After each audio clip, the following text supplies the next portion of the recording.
Maybe it was this impulsive streak that took Maddie to visit an elderly lady in the mountains with a school friend. This nene was well versed in the Kejawen tradition, even though until I pointed it out to Maddie, it was not a word she would ever use, and began teaching Maddie how to pray via the Javanese Sunan.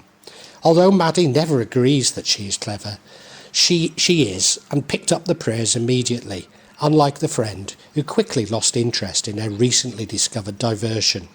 This nene took Maddie to her heart and began to teach her some of the most closely guarded inner liturgy of Kejawen and the various forms of fasting important to its adherents.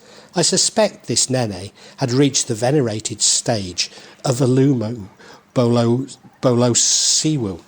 During one of Maddie's fasts, which included days spent in a dark room, Maddie was presented with a green blouse by a spirit. Then at the end of her training, the nene placed her hand on Maddie's forehead and Maddie was entered by her protector. Certainly Maddie's mother had a very good understanding of Kejawen, but limited of Islam, not knowing when and how to pray as a Muslim. One evening, a long way from home, Maddie became frightened and remembered a prayer she had been taught. In an instant, Maddie was transported Norogo Sukumo to the safety of her home. Maddie's mother was also introduced into Kejawen, was annoyed when she found out, but insisted that it was dangerous for Maddie to break off her training. Maddie seemed to believe that her mother felt that such knowledge was better left to the males of the family, but it may have simply been a concern for a small and assumed sickly daughter. Less welcome was Bertrand's eating and fitness regime. Bertrand had worked as a Club Med rep and ski instructor and followed an almost military fitness regime, a little of which he attempted to impose on Maddie. He would wear a black yoga outfit on the beach and extol its benefits while striking slow poses to a self-conscious Maddie. Bertrand, of course, had no idea how yoga had been incorporated into Kejawen prayers, and that Maddie understood the deep practices and meanings of his comical New England abstraction. But then neither did Maddie realise that what Bertrand was doing in his strange black outfit had any relationship to what her nene had taught her.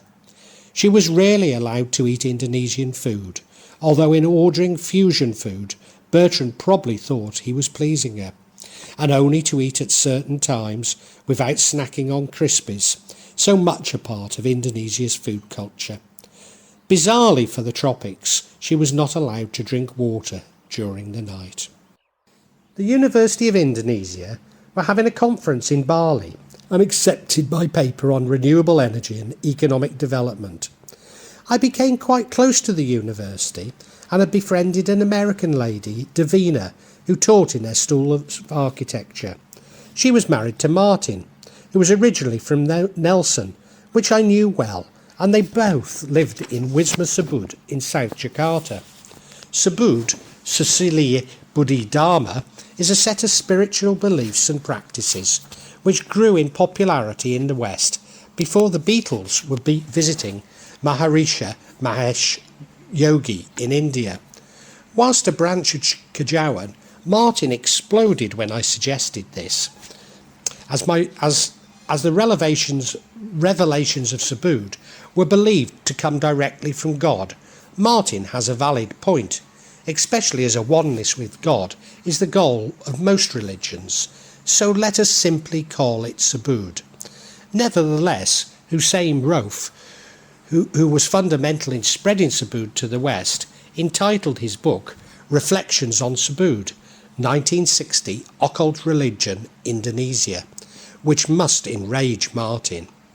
Martin had lost his sight years earlier, rendering him unable to practice architecture any longer, and along with other tragedies, cast them into financial difficulties, including a highly complex fraud exploiting Martin's desire to leave a benevolent legacy for mankind, all of which curtails their ability to plan for the future.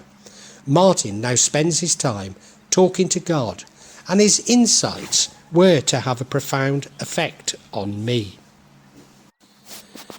Subud's initial Western converts were mostly from top universities in the US and UK, and many have gone on to become highly successful. Despite Subud not being well known outside Indonesia, I have a friend Simon from Bradford who'd grown up with Subud. Bapak, simply meaning sir, the name given to the founder, Muhammad Subud Samohadi with Jojo, had preached that we have an obligation to good in our lives and that we need money to achieve this, so we should engage in business. He also wanted us to do a lot of good, so we were to think big.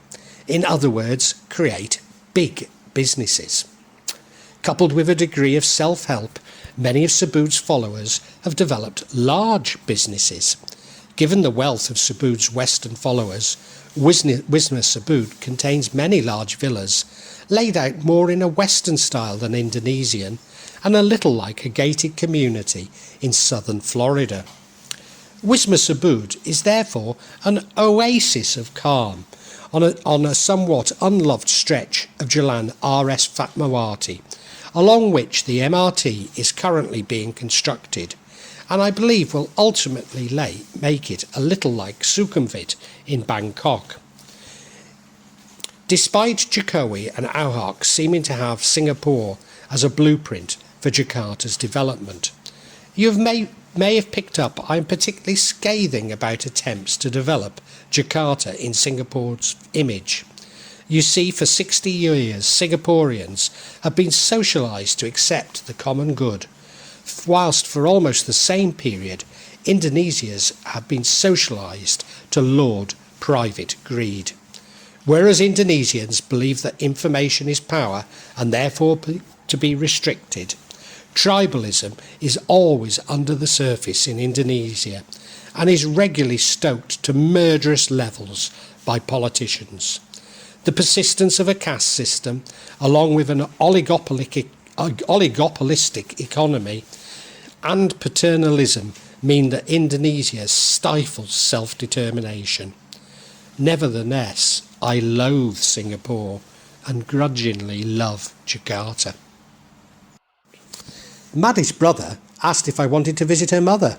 I did, so we walked down the rough Desa lane in the heart of the Java sun, past more unfinished houses, the local preschool, and then along a rough path. As we entered the crowded and somewhat overgrown cemetery, her brother performed some Kejawen rituals, including stamping his foot 3 times. We had brought him a trilby in the factory shops in Bandung, which he removed as he stamped his foot and prayed with his arms in a Hindu or Buddhist fashion, rather than that of a Muslim. Climbing over the graves, saying permissi to each of the occupants as we did, we first went to Maddie's father's graves, and it was like any other grave that I had visited. Again, there were Kejawen rituals to perform. Although interesting, I felt nothing. But at the mother's grave, I felt something very powerful. Something I'd felt before when visiting the grave of Mila Grocer in Avala, shortly before the birth of my son Branwell. Not as strong, but definitely there. In fact, the Kejawen rituals were remarkably similar to the Catholic ones I had performed at Mila Grocer's grave. I felt compelled to tell the mother that I would look after Maddie and her daughters, and that she could rest in peace. I could almost feel the old lady's broad smile and roll over to her sleep. President Suharto effectively banned Kejawen, despite being a devotee of it. This means that outside Gunung Kidul, few people will admit to being Kejawen, but the more tolerant Nahdlatul Ulama masjids incorporate and somewhat embrace its practices. Nevertheless, there remain at least 30 million Kejawen followers in Java, probably as many as 70 million, with others found in Malaysia, Singapore, the Netherlands and Australia. Paradoxically, its followers are favoured by the uniformed forces, as they are less likely to demand time off for Shaolat obligations, which to Kejawen followers is more personal.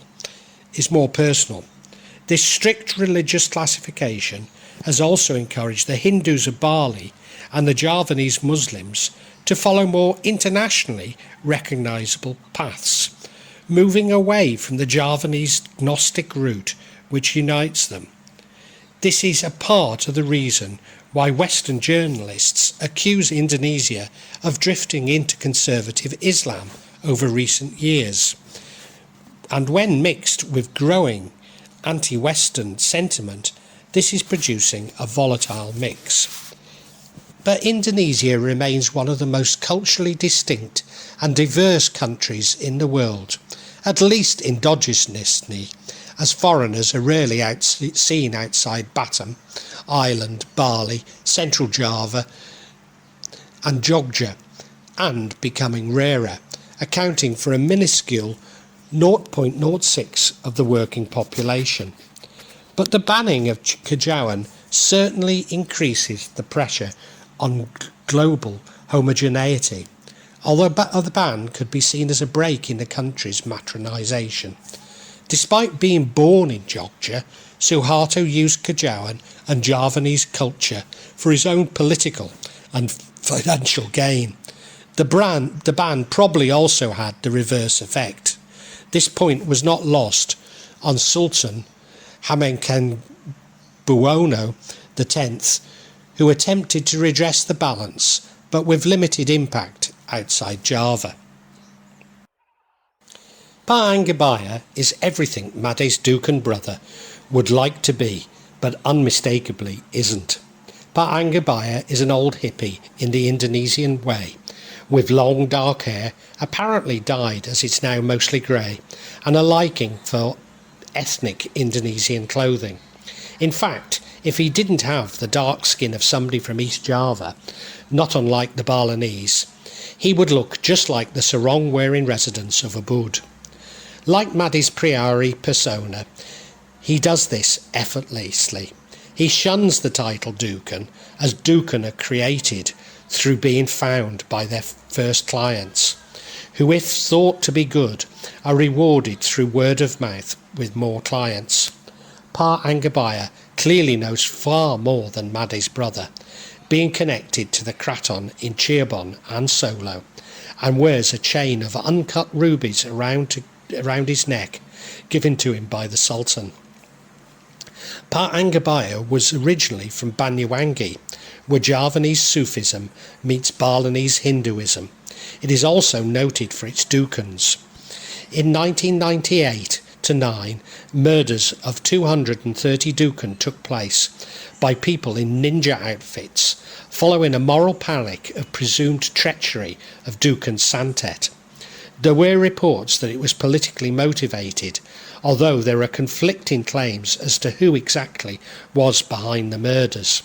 Nevertheless, pro-Suharto loyalists, they took place both before and after his deposition, and the army keep cropping up in these allegations, who naturally counterclaim that it was the communists, who had, however, and have and still remain banned since Suharto seized power.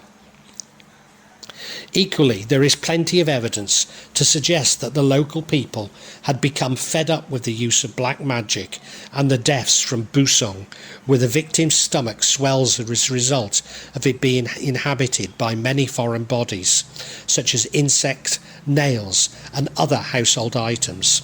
Certainly, that is what some academics have claimed, but then this is exactly what the locals would tell a visiting academic, still fearful of the redistribution from Suharto supporters.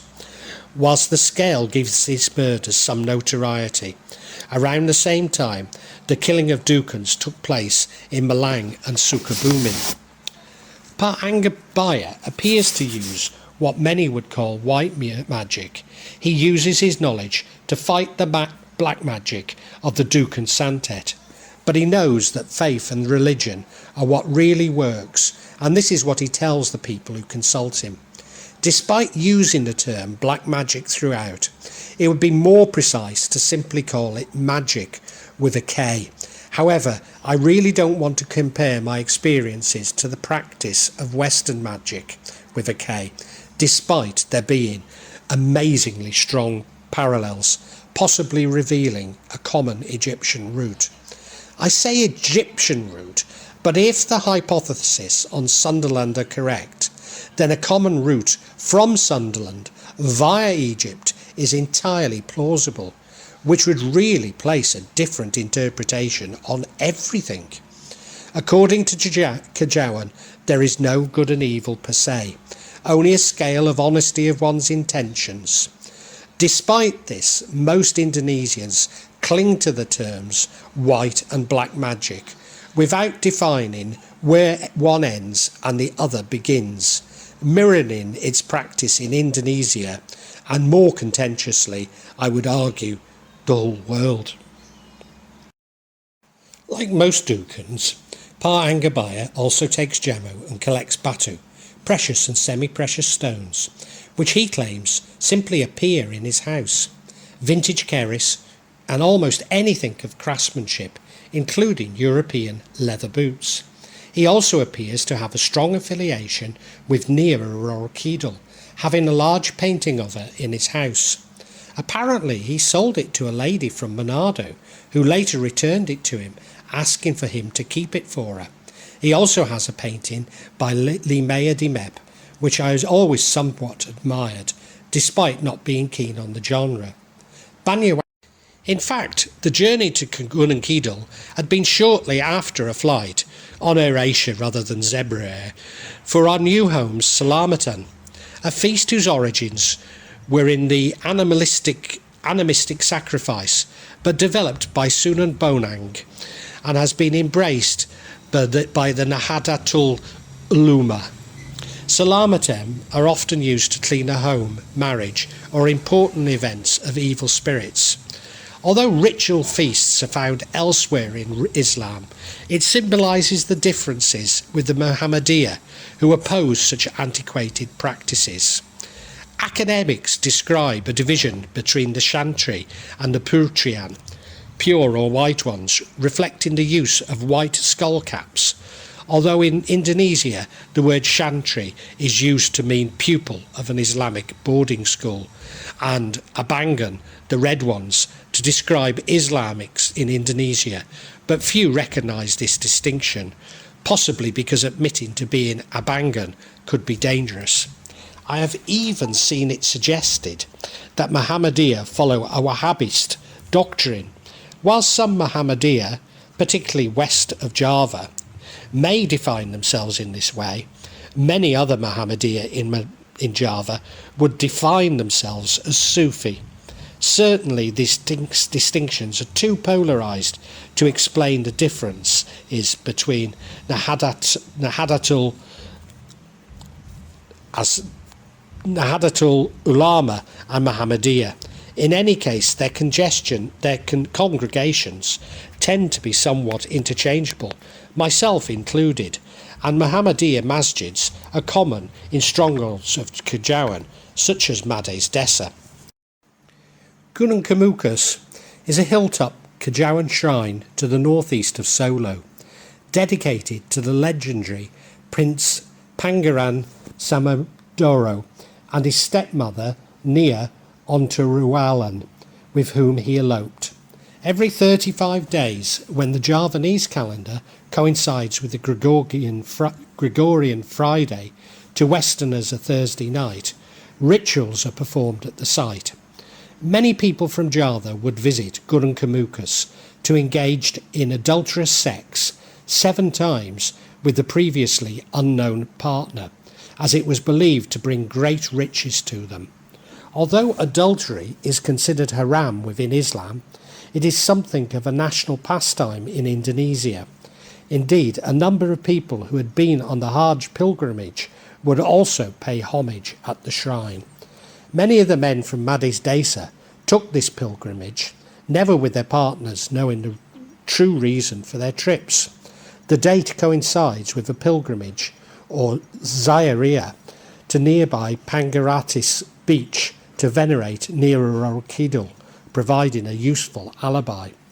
Inevitably, in Indonesia's liberal economy, with such high numbers of pilgrims, spawned a large number of businesses catering for the pilgrims' needs, as they do around the shrines of Catholic saints in the West. Also inevitably, from about 1990, this included small-scale commercial bleep businesses, with Gadis Malam and bleep acts becoming increasingly public, falling foul of Indonesia's strict pornography laws.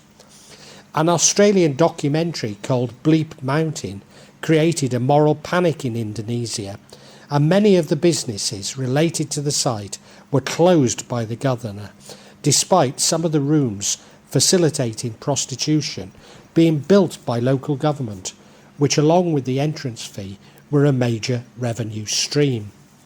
During Suharto's regime, commercial bleep businesses had flourished, often seen as a means of reducing informal prostitution.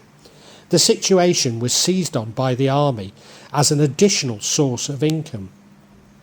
During this period, girls found guilty of street prostitution would be rehabilitated in the army's correction centres. Even today, public accounts appear to show only a small part of the army's resources come from government disbursements, although I'm at pains to point out that I am not suggesting that today any of this money comes from illegal activities. Well, I guess if you've got this far with listening to me, you at least enjoyed something of what I said. I do hope that you have. And it's actually was extracts from 3 books that I've written that you can find on this channel, The Magic of Java. I'd really love you to subscribe and hit the button. And yeah, please listen to all 3 of my books. But above all, thank you for listening to this.